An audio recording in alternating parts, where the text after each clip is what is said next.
салому алейкум ва раҳматуллоҳи ва баракатуҳ. Мардими шарифи Тоҷикистон, имрӯз ман тасмим гирифтам ки ба шумо як видеои фоидаовар бикунам, чунки аксарияти хоҳиши мардими Тоҷикистон барои видео бисёр аст.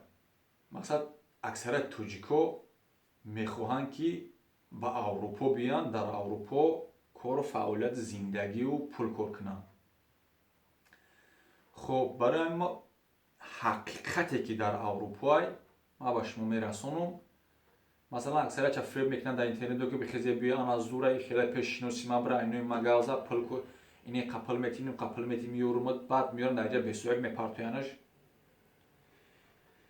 ман меро дар шумо мерасонам, баъд шумо худтон хулосат набигиред чӣ хел меояд ё намеояд. баъд ҳаста роҳоеш ки агар бихоҳӣ биёи пул кор кунӣ осонтар аст. меоӣ визара мегум айҷо чӣ хел мекунӣ, меоӣ визара мегирӣ, меоӣ кор мекунӣ, тамоми хез мера бидуни ягон проблема. ин нафарое ки шуморо даъват мекунанд, нафарое ки тоҷикое ки дар Аврупо ҳастанд, ай 100%, 98%аш грезай, 2%аш 1% ё студента, 1% дигаш он визои кори қатӣ, 98% дигаш грезай. греза чӣ бадӣ дорад, чӣ хубӣ дорад, чӣ бадӣ дорад? мардум фикр мекунад ки грезо фаҳмиданд ки мақсад ки да лагеро пулут метавон мехӯри хом мера кайф мекунӣ сусу.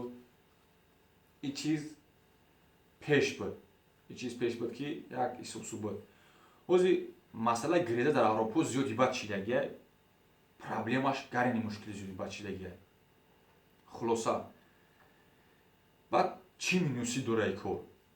вақте ки ту меёй вориди Аврупо мешавӣ, якумш ин ки вақте ту меёй ӯ ту месупурӣ худа шаҳрванди ҷое ки бошӣ, ягон кишваре ки зиндагиш хуб аст, ҳукуматдорош хуб аст, президентиш хуб аст, мардуми ҳукумати беҳтарин аст, давлати беҳтарин аст, ӯ мардум хучона греза намесупоранд. кадом кишваре ки меояд дар он кишвар яъне проблема иқтисодӣ аст, яъне президентҳои диктатур доранд, президентҳои дӯст доранд ки ҳамун моли сарвати мардума мехӯранд, ба мардум тақсим намекунанд. хулоса ман шумо ҳақиқатша бигӯм ки масалан мегӯянд ки ту меои немисоро фреб мекунӣ ё ки австрисоро швейтсоро меои фреб мекунӣ, ки ман хеле ягон фреб мекунӣ мегзарад. Не, фреб намегзарад. фреб намегзарад. агар ин мардума фреб карда мешид, ин мардум кишварошон ин қадар пеш намерафт. яъне ки ӯро фреб карда намешавад. ё я намуд любохе мекананд тавуд канда наметавонӣ, ё агар меканда намешидак оли қадар ба қуввати бой намешиданд.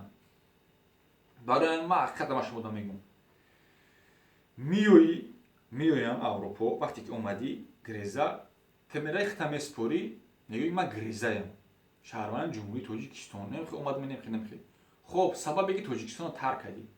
ту наметавонӣ бигӯӣ ки ман қати ҳамсоям ҷамъ хӯрдам, ё ки ман дар уну фалони маъқул набуд, ман хистам Аврупо омадам. ман паноҳандагӣ талаб кардам ба шумо. Не, паноҳанда бояд ягон проблемаи асос дошта бошад. ҷанг агар бигӯй дар кишварат ҷанг нест. проблемаи динӣ, политикӣ ё мариз бигӯй тара бара ташхисат мекунанд. мариз бошӣ тавбат мекунанд, роҳат мекунанд, набошӣ дарҳол роҳат мекунанд. барои ҳамин ҳамун нафар грезое ки меоянд як танимташ масалан бигӯем ки касал боша, агар ба касалиш туғрӣ мекунад, аксарияти дигааш дар ҷа зан таваллуд куна намегзарад. гудак дошта бошӣ, гудак барои хотири гудак намегзарад. ин чиз чандин нафарро депорт кардагиам намешавад. ин дурӯғ аст касе мегатон.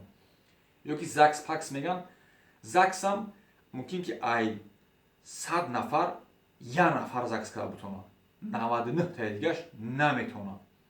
ба гарин заксшам қиннак. ранги Россия нест, ки полити сразу бигӣ закс кунад, топ ага паспорта таптан. Не, чиз намешавад. қиннак, гарини қиннак. гуфтум ай 100 нафар як нафар. хулоса мумкин видео қисм ба қисм иншоалло пайгирӣ кунӣ, ҳамаи ҳодисаша ман дар шумо мерасонам. баъд ин ки рафти хита супоридӣ, тара мепурсанд чида омадӣ. баъд ин нафари дар интернет масъала мебуранд ки мо Раҳмоновро дӯст медорем, ин сӯи дурӯға, дар Аврупо ки зиндагӣ мекунем, ин дурӯғ аст.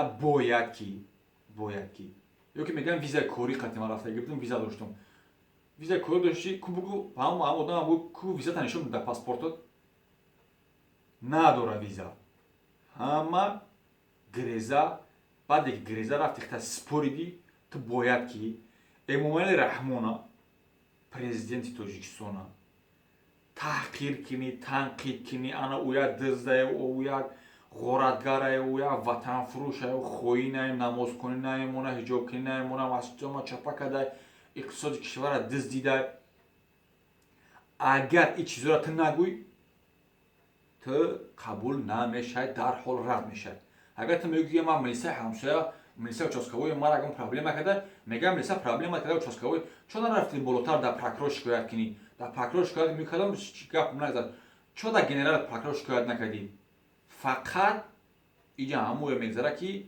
таъқир зидди ҳимояи раҳмон мекунӣ ҳимояи раҳмонро сиёҳ мекунӣ баъд метавонӣ ки ту зиндагӣ кунӣ касое ки мисол мегӯянд ки не мо ҳамхияш фребшон кардем такадем ку ба номи аллоҳ қасам дуруғаи чиз беги варақи ҳар каси интервю метавад таш имзош мемона бугу камера нишон бите бароим дурӯғтон мегам ин чиза бовар накунед дар фреб мардум нағалтед пул кор мекунам мардума ки масалан пеш фалони бара анӯи магазин қапл мешам мехе биё